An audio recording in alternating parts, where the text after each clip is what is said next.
Hello everyone, welcome to sunny California in October. Beautiful day, but pretty windy. So you might hear a little bit of wind noise when we do this. And I'm shooting this review of the new 2019 Aston Martin Vantage for Chris, who has the Autofocus YouTube channel. I hope a number of you subscribe. He's got some great videos on there.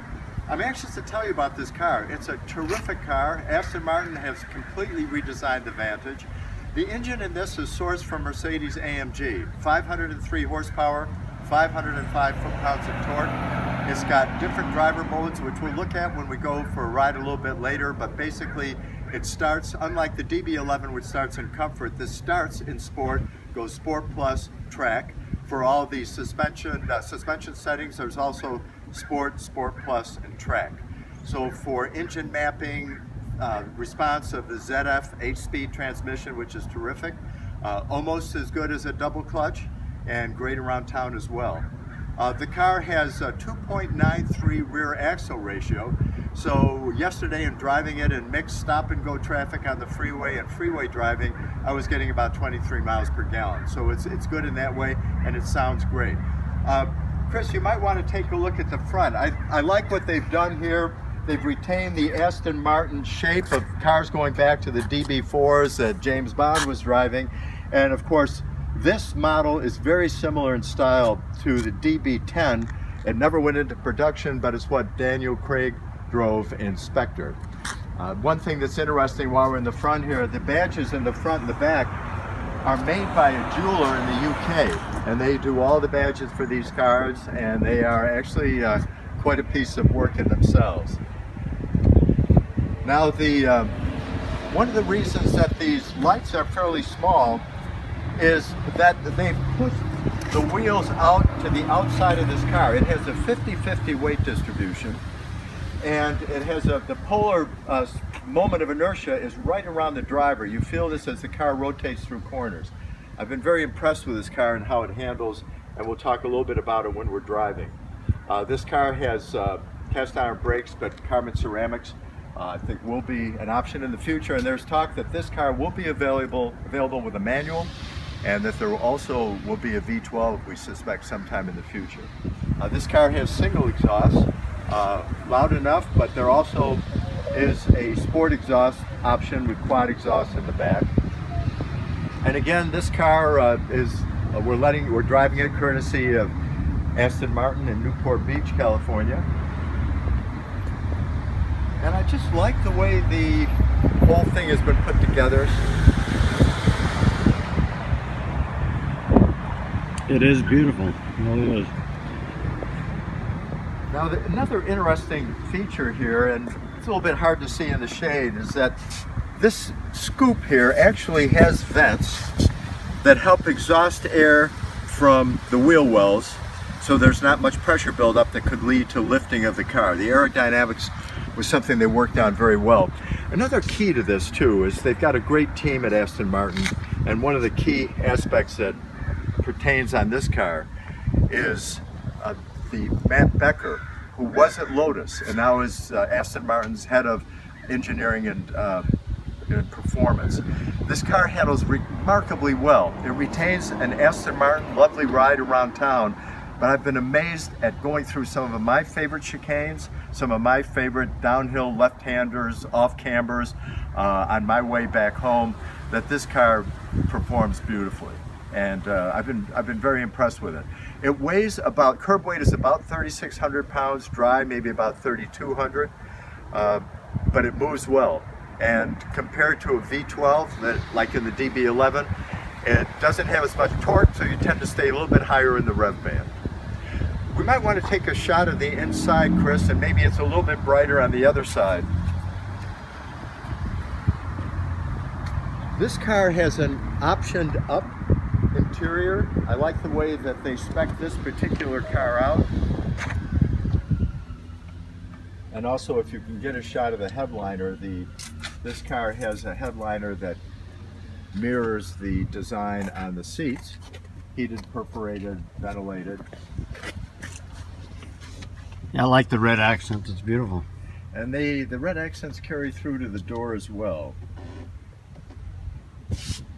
And I'll pop the seat forward, and you get an idea as we can open the, I'll say trunk, but it is really the boot. The boot. No. Yeah.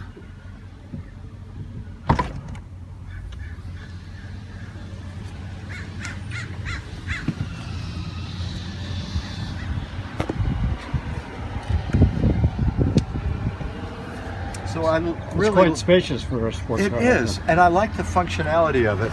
This barrier is what protects it so you can't see what's in here when the lid is down, but this folds down so you have a lot of room to put things through here, and then behind the seats there's a little shelf. So it's very functional. Aston Martin has gone to putting the name of the car on the back. There are relatively few of these, even in car lovers' la la land of Southern California. Still, a lot of people don't know what these cars are. While you're walking around, I'm going to go to the other side and open the hood, or the bonnet, which is on the driver's side if you're driving in the UK with a UK spec car.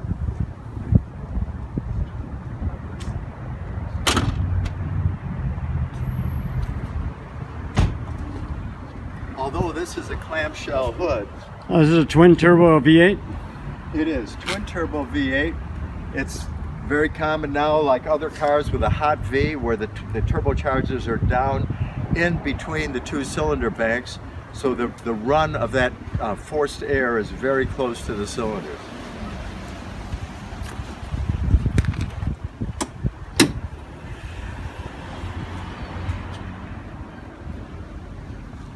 Now, one thing that you'll notice here is the engine here is set very far back, and that contributes to the 50-50 weight distribution. It also means this car doesn't have a glove box, but you know what? I'll take the weight distribution and what that does for the handling and give up the glove box. There is center storage and then storage in the back.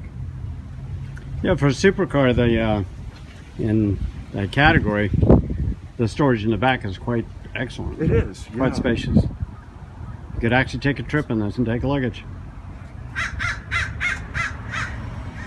That's beautiful. Thank you.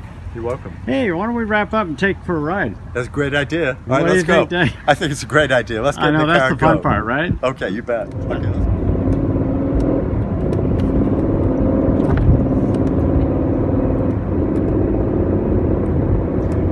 Chris, as we drive through here, I'll give you a few driving impressions of this car. I had done a test drive when they first introduced it, and they had a company car at the dealership.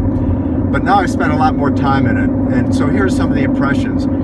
Compared to a DB11 and compared to a Porsche sports car, and you know I'm a big Porsche fan, a GT3 driver, is that the different settings are spaced pretty widely apart. And the advantage of that is that the sport mode, the most comfortable mode, is definitely like a cruising mode. The thing is, it doesn't shift down quickly. So you have to really, if you want to make a pass, if you're passing somebody, whether on a freeway or a two-lane road, you have to work at it, and that's the way that's designed. And again, the ZF 8-speed does that magnificently. It's not twitchy, it's not seeking for lower gear. When you get to sport, it immediately amps up. We're in Sport Plus now, which is the medium setting. And then in a little bit, I'll put it in track. Track mode is extremely commanding. It absolutely keeps you in the high rev band. It downshifts with authority. And it really is more aggressive, I think, than some of the Sport Plus modes in some of the Porsche cars. Now, you know, the GT3 doesn't have any of these modes. It's just like always amped up at a direct drive, gear ratios, pretty low, high numerically rear end. But this car, when we get in track, the sound is in track mode. The sound is magnificent, and I feel in comfort mode on the suspension side, this car is still pretty stiff, but not. We're in California, so we don't even think about potholes and frost heaves. But it's still pretty stiff. And then when you get up to Sport Plus settings, it gets really tight and then on into track. So the suspension And the engine mapping, the transmission mapping are really spectacular in this car.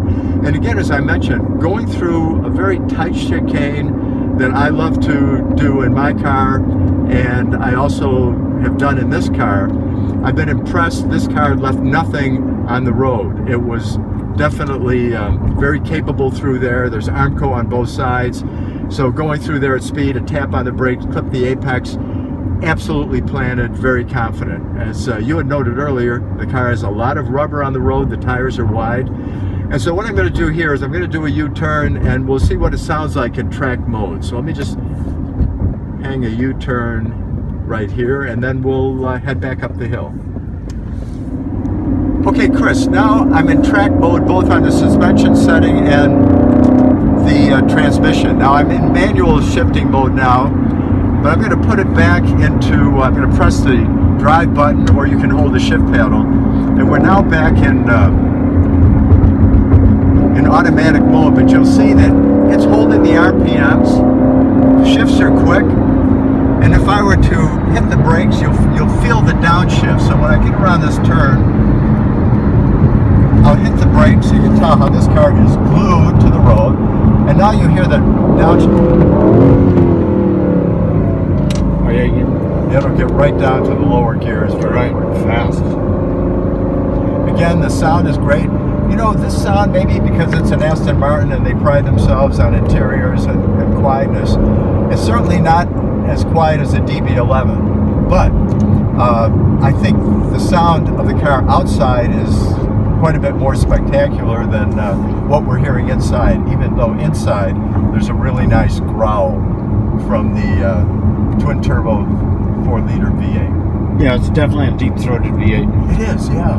And you know, at first cars were struggling with getting good sound when they were turbocharged, but they've done a great job here with that.